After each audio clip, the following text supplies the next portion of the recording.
It's the Real News Network, and I'm Greg Wilpert coming to you from Baltimore. It is generally known that inequality and pollution are closely connected. One connection is indicated with the concept of NIMBY, which stands for Not in My Backyard, and expresses the idea that environmentally polluting projects are usually pushed into communities that suffer from poverty and other social problems, because wealthy communities can effectively stop such projects from being built in their communities. A study that was recently published in the magazine Scientific American, however, has found that inequality not only determines how pollution and environmental damage are distributed, inequality also plays a role in how much environmental damage is created overall. In other words, that the greater the inequality in a society, the greater the environmental damage.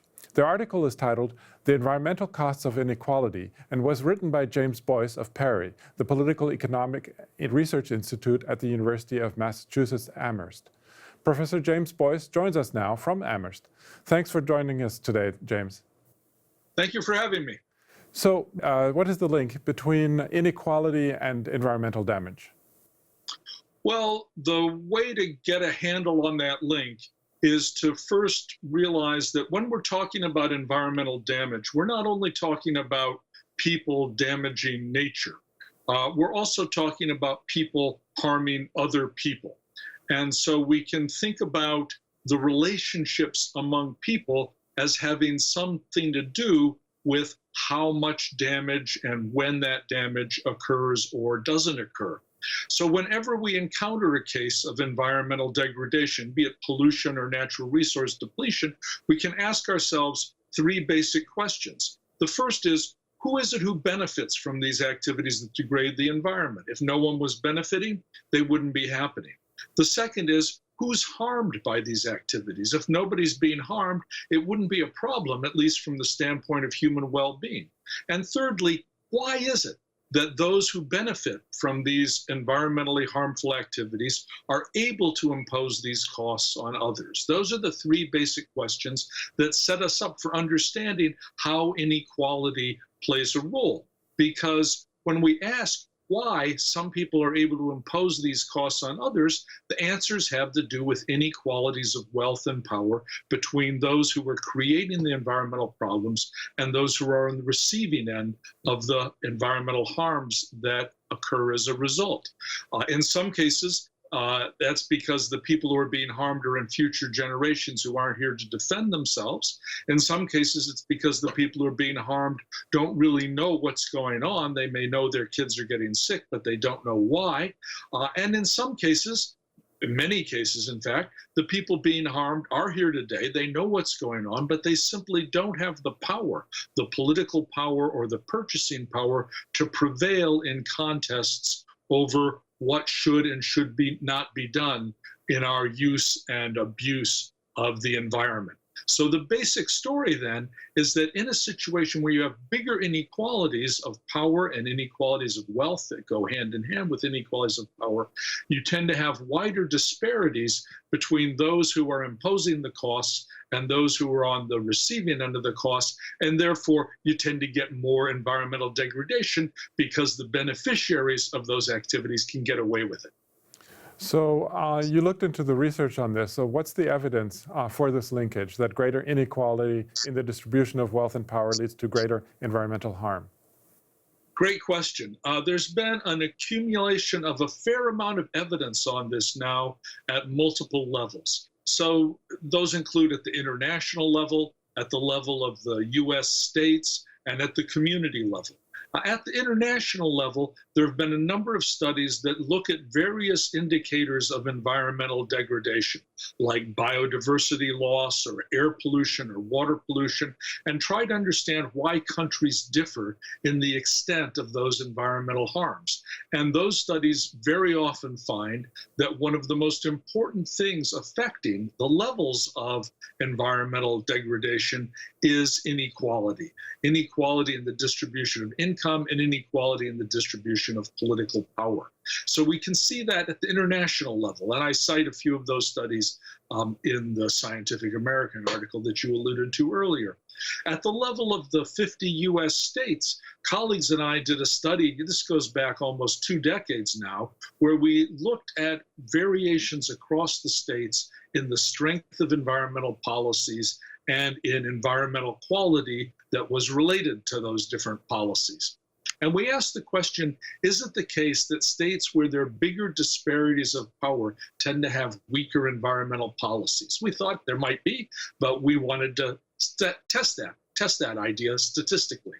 And so we developed an index of power inequality, which was based on data on the fairness of the tax system, Medicaid access, the share of adults having completed at least a high school education, and voter participation rates. And when we looked at the relationship between that composite measure of power inequality and the strength of state environmental policies, we found very, very strong evidence that the greater the inequality in the distribution of power, lower voter participation, fewer adults with a high school education, et cetera, the less stringent were environmental policies, and as a result, the worse environmental quality became, and the worse public health became as a result of that.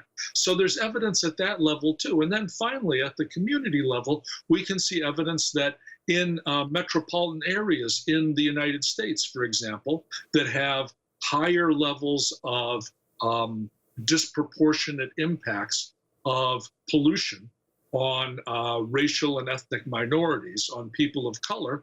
Often those are places that also have higher levels of segregation, residential housing segregation based on race and ethnicity. We find higher levels of pollution, not only for the people who are at the lower end of that socioeconomic ladder, so to speak, but for everybody, even for the white folks living in these areas.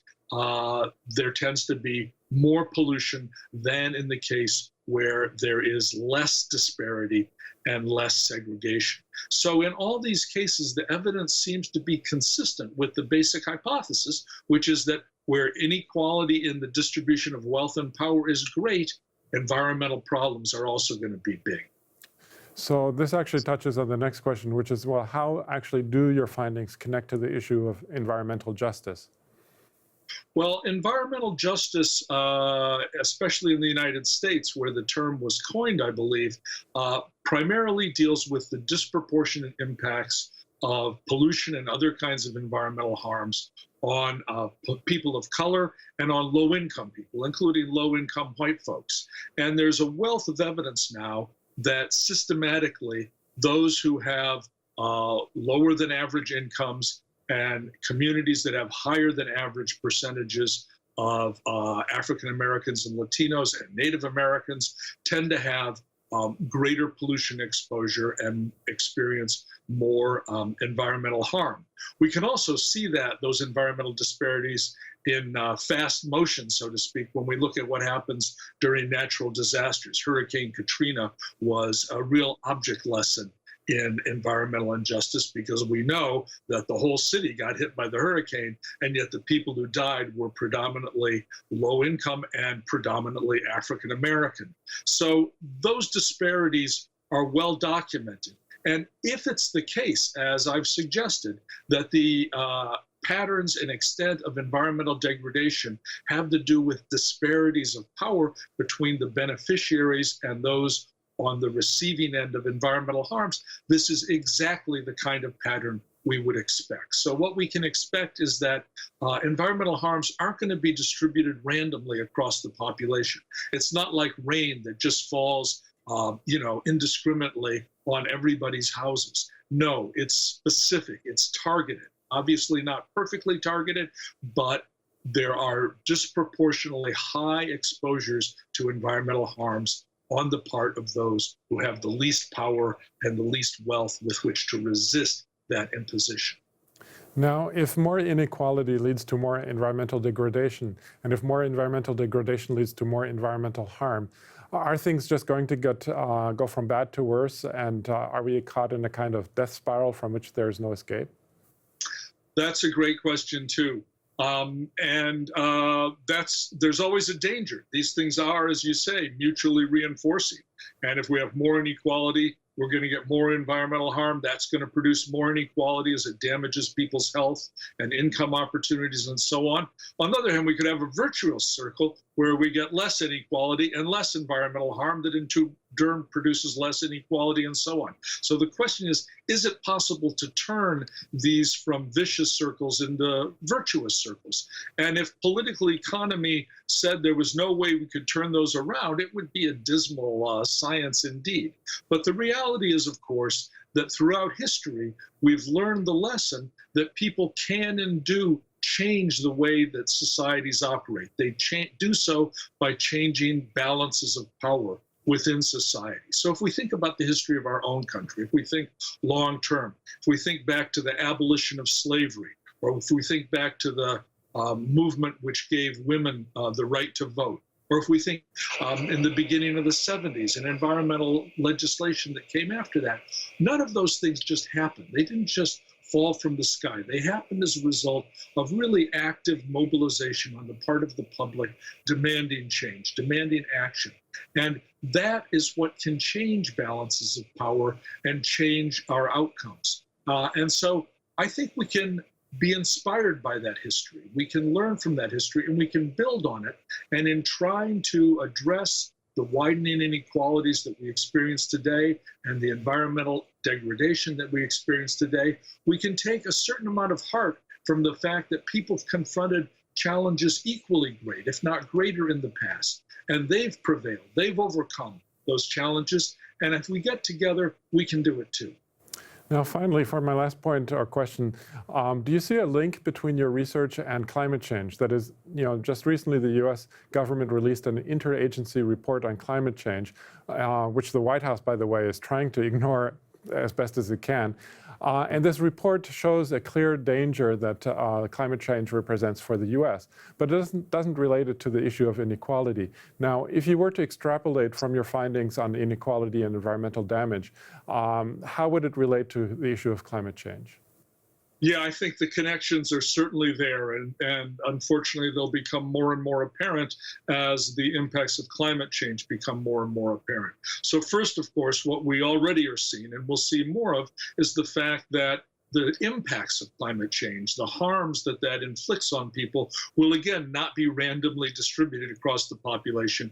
It'll hit hardest on the poorest and most vulnerable populations, both at home and around the world. And we can already see that as we saw it in Hurricane Katrina, insofar as that was an early warning of the kinds of patterns that unfortunately could become more and more frequent in the future if we don't act. Also, we can see linkages in terms of how inequality on a global scale and inequality within countries leads to more use of fossil fuels and exacerbates the problem of climate change. At a global level, the fact, of course, is that the countries that have done the most to contribute to the problem of climate change, have benefited the most from using fossil fuels, are at the opposite end of the cost spectrum from the countries that will feel the worst impacts. The worst impacts, the climate models tell us, will be in sub-Saharan Africa and in coastal areas of South and Southeast Asia. In other words, in places that are home to some of the poorest people in the world. And so the people who are going to bear the worst impacts from this are the people who've done the least to create the problem. Also, when we look internally at the dynamics within countries, there is some evidence, although the evidence on this is still, I would say, not conclusive, that countries with more inequality tend to have more carbon emissions, more fossil fuel use. And one can think of various reasons why that might happen, one of which is that when we burn fossil fuels, we not only emit carbon dioxide, the main greenhouse gas, but also a host of other toxic pollutants, sulfur dioxide, particulate matter, et cetera, et cetera.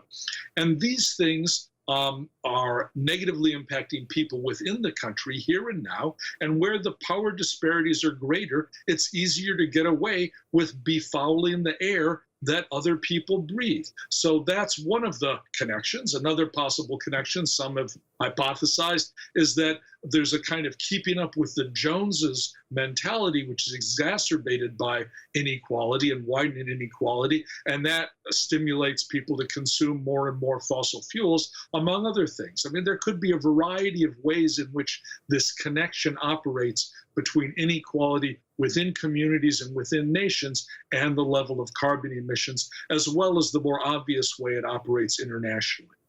Okay. Well, unfortunately, we're going to have to leave it there for now. I'm speaking to James Boyce of the Political Economic Research Institute at the University of Massachusetts, Amherst. Thanks again, James, for having joined us today. Thanks again for having me. It's been a pleasure. And thank you for joining the Real News Network.